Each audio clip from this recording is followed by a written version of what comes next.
Hello students, welcome in Science Cosmos and our today's topic is alternation of generation in bryophytes.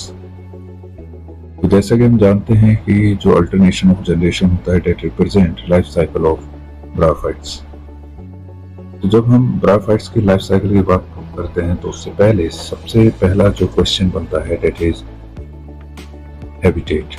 तो इनका जो habitat होता है वो ह्यूमिड प्लेस होता है, जैसे कि आप देख सकते हैं यहाँ पे ह्यूमिडिटी प्रेजेंट है और इसके अंदर liverworts as an example हम ले रहे हैं। तो जैसे हम इसके अंदर जाएंगे तो आप देख सकते हैं कि यहाँ पर दो स्ट्रक्चर दिख रही हैं जिसमें हैप्लॉइड गैमेटोफाइट आप यहाँ पे देख सकते हैं और हैप्लॉइड गैमेटोफाइट की सरफेस पर एक कप लाइक स्ट्रक्चर दिख रहा है वो डेट इज कॉल्ड जीमा कप। इस जीमा कप के अलावा जो गैमेटोफाइट है इसके ऊपर दो सेक्स ऑर्गन प्रेजेंट होते हैं जिनके नाम आपको याद रखने हैं, female gametophyte and male gametophyte. Female और मेल गैमेटोफाइट फोटोसिंथेटिक और थैलोइड होते हैं, आपको ध्यान रखना है, और इसमें इरेक्ट फेस प्रेजेंट होता है। तो सबसे पहले हम चलते हैं मेल गैमेटोफाइट में, जिसमें आप देख सकते हैं कि स्पर्म, जिसको हम एंथोजोइड कहते हैं, रिलीज करते हैं और ये एंथोजोइड फीमेल गैमेटोफाइट की तरफ मूव कर रहे हैं। जैसे ही फीमेल गैमेटोफाइट के पास पहुंचते हैं तो वहां पर जो मेल गैमेट है वो चैनल से होता हुआ आर्केगोनियम के अंदर जाता है जहां पर फर्टिलाइजेशन होता है। जो फीमेल गैमेट है फर्टिलाइज होने के बाद जाइगोट की फॉर्मेशन करता है जो डिप्लॉइड होता है।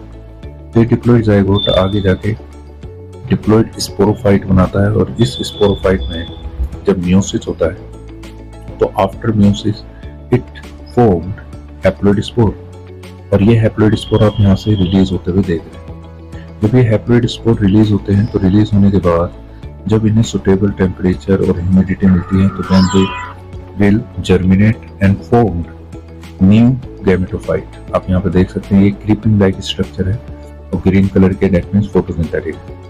तो अब एक बार हम इनको समराइज कर लेते हैं। तो सबसे पहले एग्जांपल जो हमने लिया था वो था मार्चेंशिया। मार्चेंशिया में गैमेटोफाइट आप देख सकते हैं जिसमें मेल और फीमेल सेक्स ऑर्गन था। मेल और फीमेल सेक्स ऑर्गन तो हम एंथीडियम और आर्केगोनियम कहते हैं, आप यहाँ पर देख सकते हैं। इनका काम था इस गैमेट्स प्रोड्यूस करना, जिसमें एग सेल और स्पर्म। फिर इनका फर्टिलाइजेशन हुआ, डेट फॉर्म जाइगोट जो एक स्पोरोफाइट डिप्लॉइड फेस को दर्शाता है। अब स्पोरोफाइट में मियोसिस हुआ and then after meiosis it will produce spores. Spores germinate होने के बाद एक न्यू थैलस में कन्वर्ट हुए थे that is called young thallus और वो क्रीपिंग लाइक स्ट्रक्चर था। और इस तरह से जो मार्चेंशिया है उसमें एट द एंड फिर से गैमेटोफाइट फेस स्टार्ट हो जाता है। तो यहाँ पर एक क्वेश्चन बनता है कि जब अल्टरनेशन ऑफ जनरेशन पड़ा तो डिप्लॉइड और हैप्लॉइड फेस में से कौन सा डोमिनेंट फेस है। तो यहाँ पर पहले तो याद रखना है हैप्लोडिप्लॉइडिक लाइफ साइकिल में हैप्लॉइड फेस डोमिनेंट होता है, लॉन्गेस्ट फेस होता है, डिप्लॉइड फेस शॉर्ट होता है। So I hope you will understand about life cycle of bryophytes. If you are new on my YouTube channel, don't forget to like, subscribe and comment. Thanks for watching.